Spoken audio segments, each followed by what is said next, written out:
Es ist Samstag am Morgen, noch ganz früh. Draussen ist es noch dunkel. Es ist auch erst 4:30. Eine Zeit, wo kleine Kinder eigentlich noch schlafen. Aber an dem Samstag gibt es 2 Ausnahmen. Tamara und Benjamin.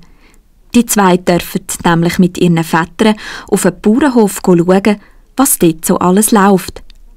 Beide haben sich ganz fest auf den Tag gefreut, denn sie können ja nicht jeden Tag so viele Tiere auf das Mal sehen und das erst noch von so nahem. Wo es endlich losgeht, hocken sie im Auto und überlegen, was sie echt alles für Tiere werden sehen. Zum Beispiel Kühe und Gäse auch, gell? Oder Geissli. Gäse und Kuh hat auch Gässli. Und Rössli. Kühe, Geissli und Rössli, das sind die Tiere, wo sie sich beide ganz besonders darauf freuen und wo sie auch beide gern haben. Nur bei der Milch ist es nicht gleich. Tamara hat nämlich Milch von den Geissli gern, aber der Benjamin nicht.